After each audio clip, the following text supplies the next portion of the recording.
काळ्या पैशाबद्दल जर मोदीजी तुम्हाला तिरस्कार होता इतका, तर मग मला सांगा तुम्ही निवडून आलात कसे? 2014च्या लोकसभेचा खर्च अजूनपर्यंत भाजपने मांडलेला नाही। लगता है कि मुझे ये अपने पूरे देशवासियों को बताना चाहिए कि इन दो लोगों ने, अमित शाह और ये नरेंद्र मोदी, इन लोगों ने इस देश की क्या हालत करके रखी है। और ये सामने रखने के लिए मैंने सोचा कि मैं कैंपेन करूंगा इनके खिलाफ। और इनका क्या है, ये दो ही लोगों के जिनके ऊपर इनका पूरा यानी इलेक्शन चल रहा था 2014 से लेकर अभी तक, या वो सरकार चल रही थी। उनको समझ में नहीं आ रहा है बीजेपी को कि इसका हम लोग जवाब कैसे दें, क्योंकि इतना नरेंद्र मोदी और अमित शाह तो छोड़ो, लेकिन नरेंद्र मोदी ने इतना झूठ बोल के रखा है इस देश में पिछले 5 साल में, और 5 साल के भी पहले, क्योंकि 5 साल के पहले वो अलग बात करते थे 2014 के पहले, और 2014 के बाद अलग बात करते। तो ये सारी चीजें जब मैंने सामने रखी तो बीजेपी को समझ में नहीं आ रहा है कि इसको रिएक्ट कैसे। लेकिन जब ये प्रधानमंत्री बनने के बाद पता चला ये आदमी अलग है, ये दूसरा ही आदमी है। यानी जो मुझे बताया गया, जो दिखाया गया, वो एक झूठ था और आप उसमें फंस गए। सब लोग फंस गए, देश फंस गया। जो कांग्रेस ने ये जो आपका व्हाट्सएप और ये सारी चीजें, ट्विटर ये उनके जमाने में आया ना, कांग्रेस के जमाने में।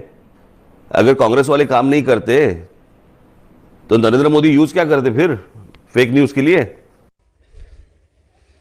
कुठून आवाज काढतो मला काही कळत नाही भाषणामध्ये। मला कधी कधी वाटतं ते फॉर्म्युला 1 गाड्यांचे फॅन बी नाही। मैंने कुठून त्या गाड्या जातात का आजूबाजूनी?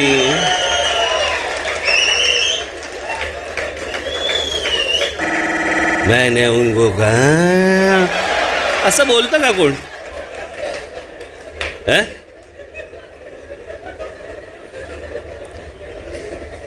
आता देवेंद्र फडणवीस त्या फुग्यासाठीच आता, मग त्या दिवशी आपलं भाषण झालं,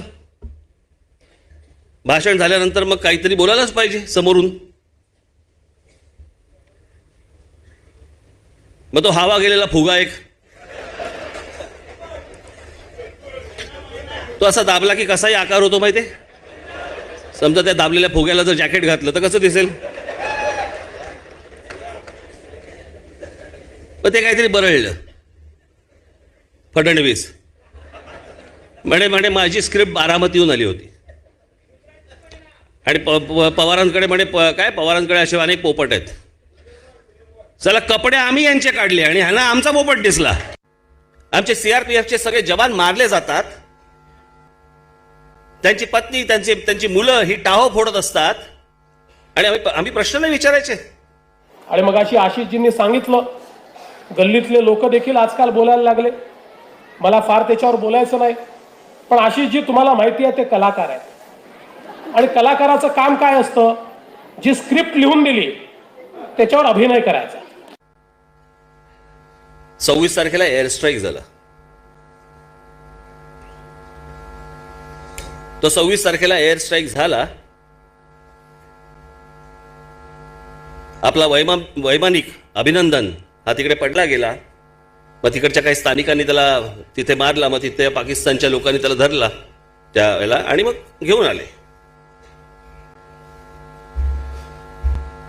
हे झाल्या हे पहाटे झालं, 3-3:30ला झालं। लगेच भाजपवाल्यांकडनं सुरू, 250 माणसं मारली, 300 माणसं मारली, 400 माणसं मारली। पहिले बोलले अमित शाह, ते काय को पायलट होते का? किंवा मी विमान चालवतोय, तू जरा खाली मोज माणसं।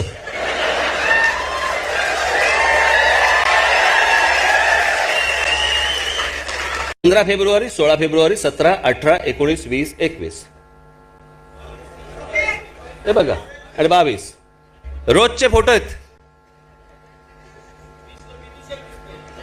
कोणत्या चेहऱ्यावरती दुःख आहे सांगा मला? आमची 40 माणसं मारली गेली,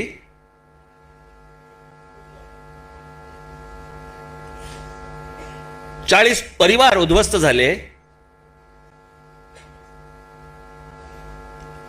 आणि नंतर याच्यानंतर कुठे गेले? ते कोरियात गेले, शांततेचा पुरस्कार घेतला.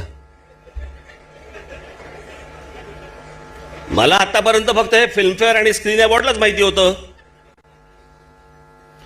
की अशी अवॉर्ड मिळतात म्हणून.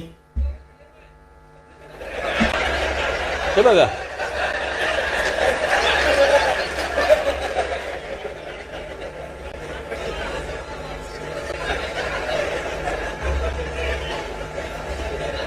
यांना जर विचारलं असतं ना शेजारच्यांना कोणाला अवॉर्ड दिला, कोण होता कोण तर.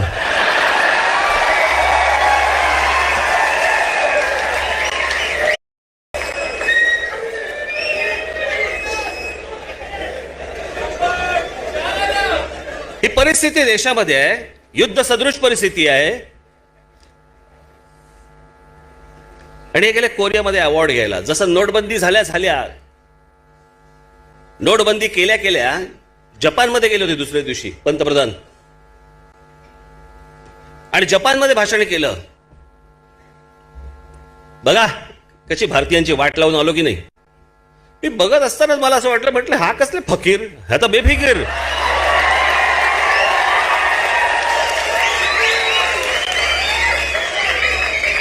अशा माणसाला फकीर म्हणतं का कोणी? हे बेफिकीरच.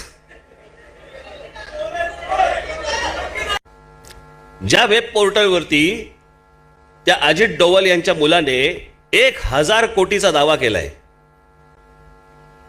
आता स्वतःची लायकी 1000 कोटीची हे त्यांनी ठरवली कशी मला माहित नाही.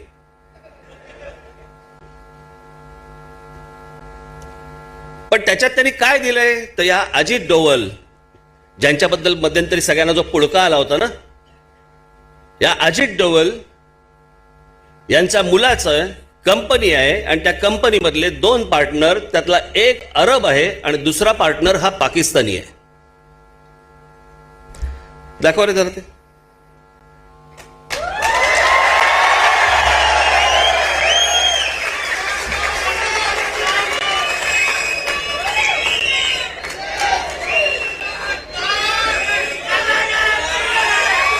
त्यांची कंपनी, या कंपनीचे 2-3 पार्टनर त्यांचे दुसऱ्या एकाचे ते बंद कर.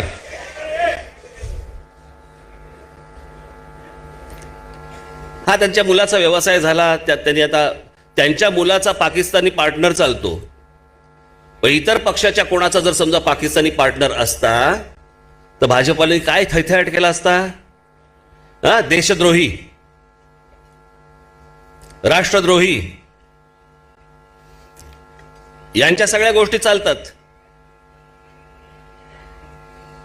आणि माझं एवढंच फक्त म्हणणं आहे, हे आता बघा ना, ते पुलवामा झालं, पुलवामा नंतर तो एअर स्ट्राईक झाला, एअर स्ट्राईक नंतर आता सगळं थंड. राष्ट्रभक्ती जी होती ती आता कपाटात बंद करून ठेवली आहे. सगळे आपल्या रोजच्या व्यवहाराला लागले.